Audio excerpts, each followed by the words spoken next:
जिया कौशिक।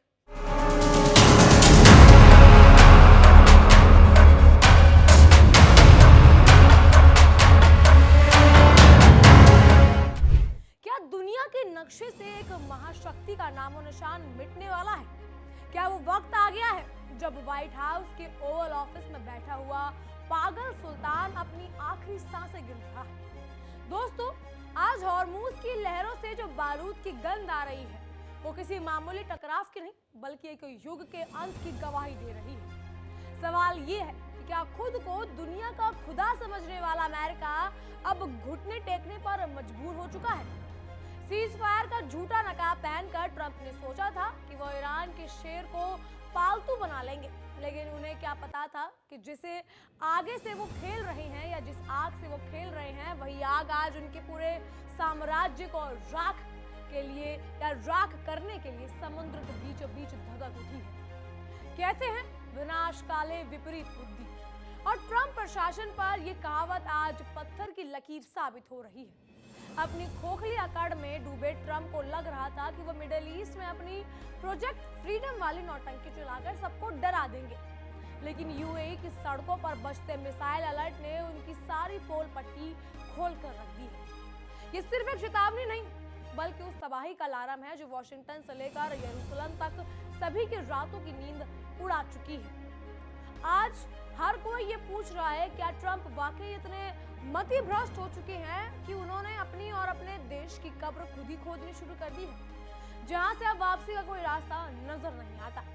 एक तरफ ईरान का वो खौफनाक तेवर है जो मरने मारने पर उतारू है, और दूसरी तरफ चीन का वो जहरीला और शातिर दिमाग है जो पर्दे के पीछे से ट्रंप की बर्बादी की स्क्रिप्ट लिख रहा है। इजराइल और अमेरिका की ये नापाक जोड़ी अब उस दलदल में फंस चुकी है जहां हर कदम उन्हें मौत के करीब ले जाएगा। ट्रंप की नीतियां अब बिन पैंदे के लोटे जैसी हो गई है जो समझ नहीं पा रही कि किस तरफ गिरकर अपनी जान बचाएं। क्या ये वाकई अमेरिका के उस साम्राज्य का आखिरी अध्याय है जो जुल्म, खून और धोखे की बुनियाद पर खड़ा किया गया था? आज की रिपोर्ट आपके रोंगटे खड़े कर देगी, क्योंकि यहाँ बात अब कूटनीति की नहीं बल्कि सीधे कयामत की होने वाली है। आज की इस खास पेशकश में हम उस खौफनाक सच का पोस्टमार्टम करेंगे जिसे सुनकर पेंटागन के जनरलों के भी पसीने छूट गए। हम आपको बताएंगे कि कैसे ट्रंप की सुरक्षा में लगी सेंध और व्हाइट हाउस के बाहर चलती गोलियां ये साबित कर रही हैं कि दुश्मन अब 7 समंदर पार नहीं बल्कि ट्रंप के साए की तरह उनके पीछे लगा हुआ है। क्या ईरान के जाबाज और ड्रैगन की ताकत मिलकर ट्रंप की उस अकड़ को चकनाचूर कर देंगे जिसे वो मिस्टर प्रेसिडेंट का ताज मानकर घूमते हैं? तैयार हो जाइए, क्योंकि ये महामुकाबला अब उस मोड़ पर पहुंच चुका है जहां सिर्फ धमाकों की आवाज सुनाई देगी और घमंड का सूरज हमेशा के लिए डूब जाएगा।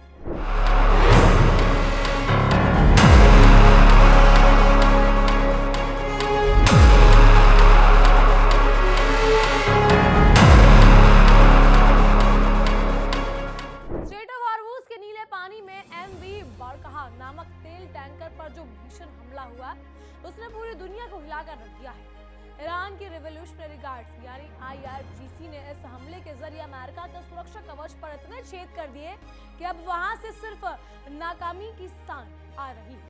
यूएई की सरकार इसे समुद्री डकैती कहती है और छाती पीट रही है, लेकिन सच तो ये है कि ये ट्रंप की उस दादागिरी पर करारा तमाचा है जो बिना पूछे दूसरों के जलमार्ग पर अपनी टांग अड़ाने पर पहुंच गया है। ट्रंप साहब, याद रखिए कि बकरी की अम्मा कब तक खैर मनाएगी। आपने जिस आग को सुलगाया है उसकी तपन तब अब आपकी नौसेना के सबसे बड़े जंगी जहाजों को समुद्रों की गहराइयों में दफन करने के लिए काफी है। यूएई के लाखों लोग के मोबाइल फोन पर जो मिसाइल अलर्ट की गूंज सुनाई दी उसने खाड़ी देशों में उन शेखों की भी नींद उड़ा दी है जो अब तक अमेरिका के भरोसे ऐश कर रहे थे।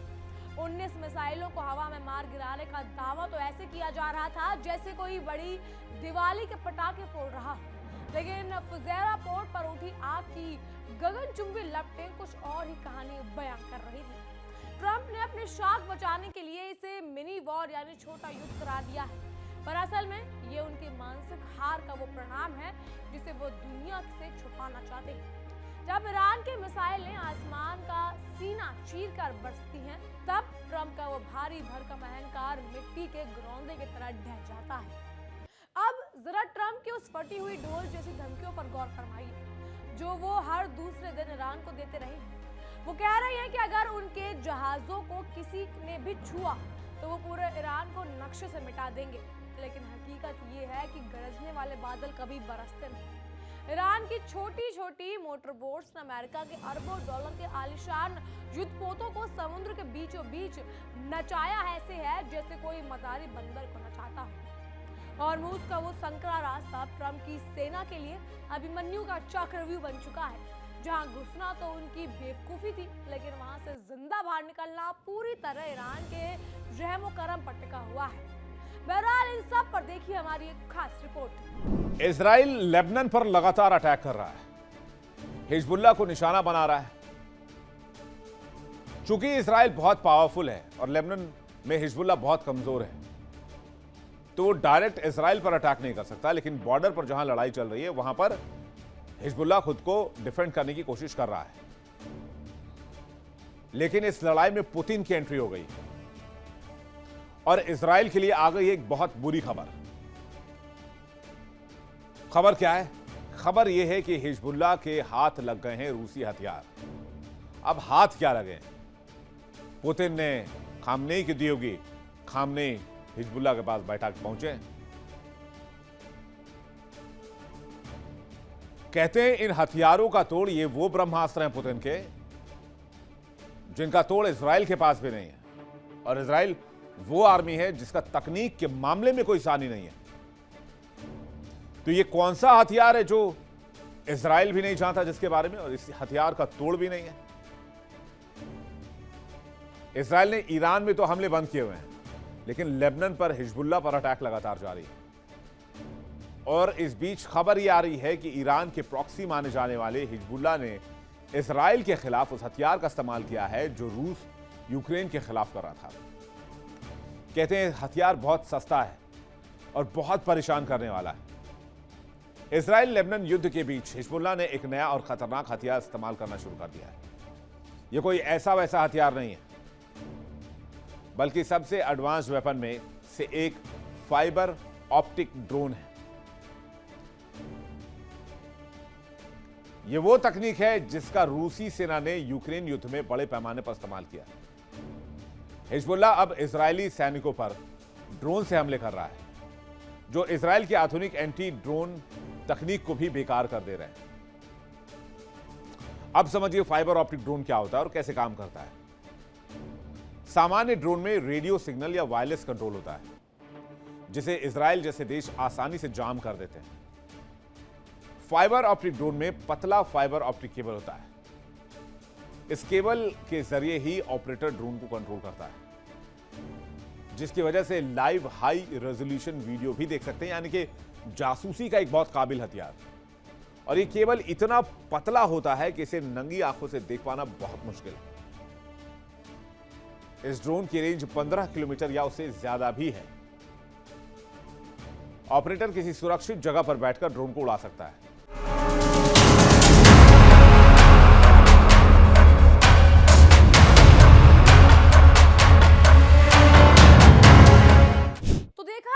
उधर चीन के ड्रैगन ने अपनी कूटनीति के बसात ऐसे बिछाई है कि ट्रंप खुद चलाकर भी बीजिंग के जाल में फंसने जा रही है।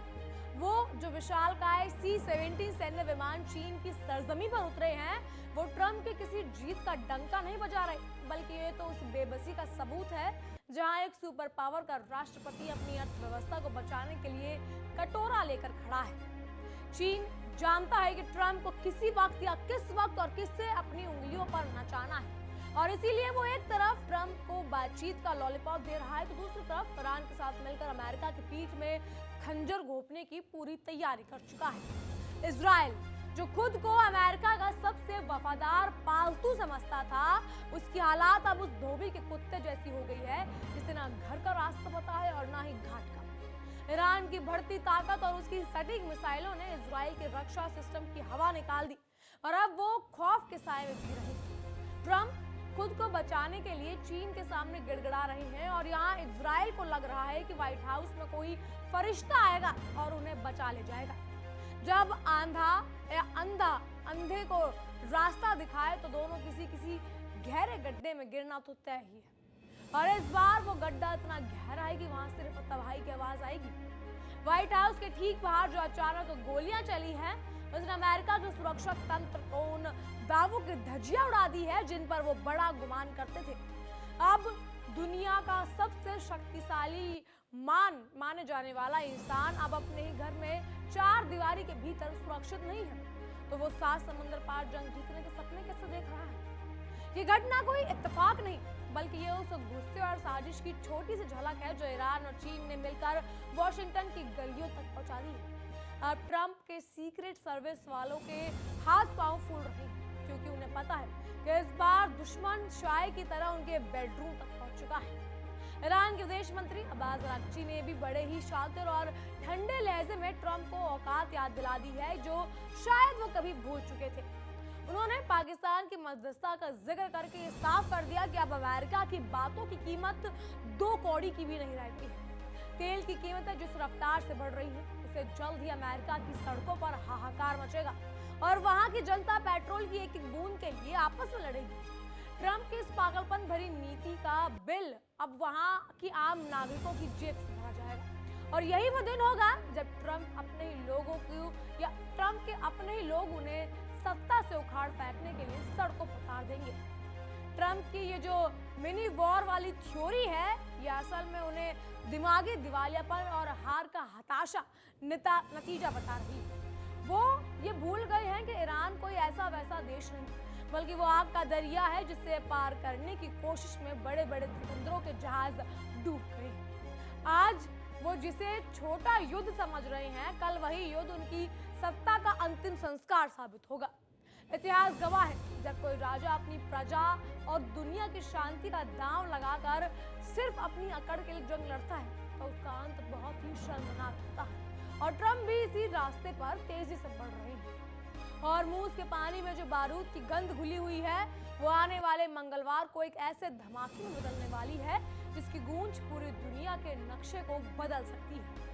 ईरान की रिवॉल्यूशनरी गार्ड्स ने अपनी उंगलियां ट्रिगर पर रख दी हैं और उनके मिसाइलें बस एक इशारे का इंतजार कर रही हैं। ट्रंप की प्रोजेक्ट फ्रीडम वाली टीम अब भागने का रास्ता ढूंढ रही है, लेकिन समुद्र के चारों तरफ सिर्फ मौत का जाल बिछा हुआ है। चीन किनारे में बैठकर इस खूनी ताश के पत्ते को या खूनी तमाशे का लुत्फ उठा रहा है, क्योंकि वो जानता है कि अमेरिका जितना ज्यादा इस कीचड़ में फंसेगा, चीन की बादशाहत उतनी ही मजबूती से आगे बढ़ेगी। विशेषज्ञों का माने तो यहाँ तक मानना है कि ट्रंप की चीनी यात्रा उनके कार्यकाल का सबसे बड़ा फ्लॉप शो साबित होने वाली है। चीन उन्हें वो मान सम्मान नहीं देगा जिसकी वो उम्मीद कर रहे हैं, बल्कि वो उसे मजबूर खिलाड़ी के तौर पर पेश करेगा जिसके पास अब कोई चाल बाकी ही नहीं रही। इजराइल और अमेरिका की ये पाप की जो जोड़ी है अब अपने अंतिम पड़ाव पर है और आने वाले कुछ घंटों में ये तय होगा कि व्हाइट हाउस में अब किसका परचम लहराया जाएगा।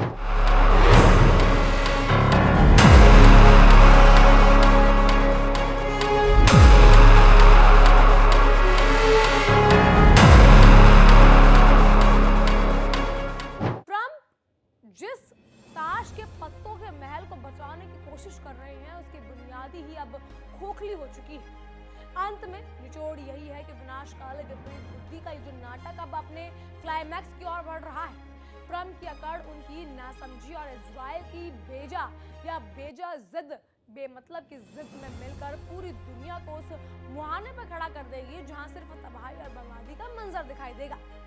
ईरान ने अपनी ताकत का ट्रेलर दिखा दिया और चीन ने अपनी कूटनीति से अमेरिका के हाथ पैर बांध दिए। आज जो आग हम हॉर्मूज में देख रहे हैं, वो कल अमेरिका के उस घमंड को राख कर देगी जिसे वो अपनी सबसे बड़ी ताकत समझता था। अब वो दिन दूर नहीं जब दुनिया इस सुपर पावर के पतन के जश्न में मनाई जाएगी। ये जंग सिर्फ हथियारों की नहीं, ये जंग उस अहंकार के खिलाफ है जो इंसान को अंधा बना देता है। ट्रंप की शामत आ चुकी है और बहुत जल्द हमें वो ऐतिहासिक मंजर भी देखने को मिलेगा जब व्हाइट हाउस पर शांति का नहीं बल्कि मुकम्मल हार का सफेद झंडा लहराया जाएगा। ये तो बस शुरुआत है उस अंत की जिसका इंतजार पूरी मानवता को है, ताकि इस धरती पर दोबारा इंसाफ और शांति का दौर लौट सके। देखते रहिए, क्योंकि अब युद्ध नहीं बल्कि अमेरिका और इजराइल के उस अंतिम न्याय की बारी है जिसने दुनिया का सुकून छीना था। पासा पलट चुका है और इस बार ट्रंप के पास कोई ट्रंप कार्ड नहीं बचा है। बहरहाल इन सब पर आपकी राय है, हमें कमेंट के जरिए जरूर बताइएगा। फिलहाल के लिए इतना ही। तमाम खबरों के लिए बने रहिए इंडिया डेली के साथ और देखते रहिए हमारे खास विश्व। देखिए इंडिया डेली 24/7 अब आपके स्मार्ट टीवी पर। इंडिया डेली मौजूद है सभी डिजिटल प्लेटफॉर्म पर लाइव और लगातार। इंडिया डेली 24/7 हर दिन राष्ट्र को समर्पित।